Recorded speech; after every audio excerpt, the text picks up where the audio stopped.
The death of Adric is one of the most vivid and memorable moments in all of classic Doctor Who. Coming at the end of an already iconic adventure, what with the dramatic return of the Cybermen after 7 years, the decision to also have a companion be killed off would cement Earthshock as a highlight of not only the 5th Doctor era, but the entire show. Not just any companion either, but Adric, a Marmite character who received a lot of vitriol from viewers due to his nerdy arrogance, bratty disposition, and naive tendencies, all stemming from the fact that he was a teenager with a delinquent upbringing. A couple of years back, I made a video advocating for why Earthshock is best watched as part of a chronological marathon. Retrospectively, it seems to be common practice to watch classic Who serials out of order, which is fine, but that can result in a loss of context for the viewer, and thus major narrative developments might not hit as hard as they should. Adric's death, in particular, while still effective on its own merits, is something that I find is greatly enhanced by also having experienced his entire time on the show leading up to this point. You get the full, unvarnished portrait of a skilled but troubled adolescent struggling to figure out how to effectively apply himself to a life of time travel, especially when there are such drastic dynamic shifts in the people around him. And just when it seems like he and the Doctor are finally seeing eye to eye, he's killed. Believe me, those silent credits become almost smothering as a result. That being said, there is one particular sticking point with this approach, and it's the fact that Earthshock is immediately followed by Time Flight, one of the worst goddamn classic Who serials ever. Yeah, this is a bad habit of the John Nathan Turner period of the show. Sometimes it would concoct a bloody great character beat that stands tall among the best of Doctor Who, before proceeding to mishandle it in such a mind-bogglingly misguided way that it defies comprehension. Time Flight is infamous among classic Who enthusiasts for many reasons. Many reasons. But arguably the worst aspect about it is how embarrassingly poor it is as a follow-up to such an emotional event. It'd be one thing if it were just some subpar schlock in the middle of a season with no real bearing on any major plot threads, but as the immediate follow-up to the death of a main character, it has the potential, dare I say the responsibility, to thoughtfully explore how the Doctor copes in the aftermath of such a tragedy, especially someone who he had such a strained and volatile relationship with. But ultimately, it deals with the situation in the most hand-wavy, borderline toothless way imaginable, and as a result ends up being actively reductive to what is meant to be a show-defining moment. To explain what I mean, let's lay out how Time Flight expands on the emotional plot point of Adric's death. We join the Doctor and Nyssa despondently going through the motions in the aftermath, with Tegan more outwardly distraught. Outraged by the Doctor's passivity, Tegan makes an impassioned plea that they travel back in time and save Adric from the freighter before it crashes, but the Doctor adamantly refuses, offended at the very notion of altering history and weirdly justifying how this is the way things should be, that Adric would want it this way and that he would want them to immediately move on. Then the matter is completely dropped, both narratively and tonally, as they become embroiled in a totally unrelated situation. So, that's it. Really? Oh, wait, no, silly me. Of course they do something else with it. In the second episode of the serial, the Master, in a pointless racist disguise, conjures up antagonistic apparitions in order to deter Tegan and Nyssa from approaching the Zerafin Sanctum, and the first one they encounter is of Adric. They quickly deduce that it's not the real him though and move on. Alright, now that's it. So, it should go without saying that this is a terrible way for a continuing show to deal with the death of a main character.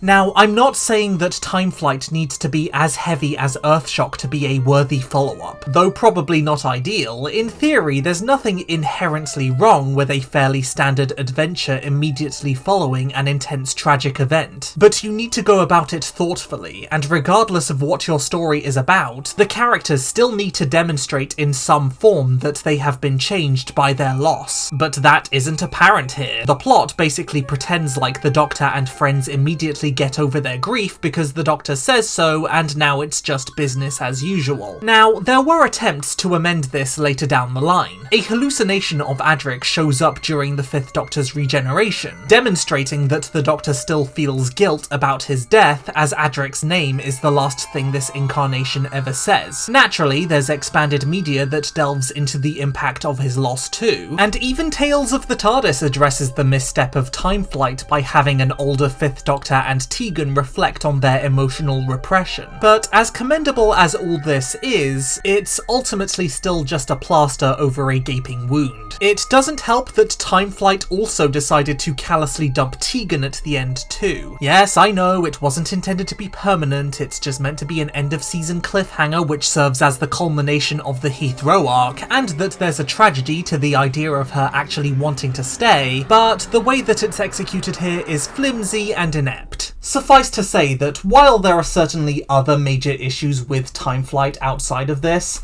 for my money, the total insensitivity towards the emotions of its lead characters after such an impactful event is easily its biggest problem. And the worst part is that this was easily avoidable. Yeah, what's most frustrating about all of this is that the ingredients for what could be an effective and resonant follow-up to Adric's death are present, but they're just laying around in the DNA of the serial, left flat-packed and wholly unutilized. For instance, this is a story where an old enemy of the Doctor is responsible for hijacking a flying machine for nefarious purposes, which gets transported backwards through time on a course to ancient prehistoric Earth, and the situation ultimately results in the departure of a controversial, outspoken companion who the Doctor had a difficult relationship with. Remind me, where have I heard of this premise before? Okay, yes, sure, the context is significantly different, but it's not impossible that a thought-provoking parallel could have been spun from this situation to thematically hammer home the impact of Earthshock's ending. So with that being said, I want to propose an alternative angle on time flight, retooling the serial in a way so that the elements present actually play into the loss of Adric, and more effectively do justice to the character's emotions. I'm not saying this would be the definitive version of the story, by the way, as I'm only gonna focus on this one angle, and as already mentioned, there's other aspects here that aren't good, which could also be fixed. So, Mr. Grimwade, Mr. Saywood, Mr. Nathan Turner, I know I'm over 40 years late and two of you aren't even alive to hear me say these words, but here's some random WhoTubers feedback on how y'all probably could have done better here. So, like in the actual story, the Doctor and Nyssa respond to the situation with quiet stoicism, while Tegan is more actively distraught. These reactions are in line with their characters, and hell, you could even keep the argument Tegan has with the Doctor about going back in time before the crash and saving Adric. It does make sense that it'd be brought up, but when the Doctor firmly puts his foot down, championing the course of history, this is when Tegan cracks and demands to be taken back to Heathrow for the final time.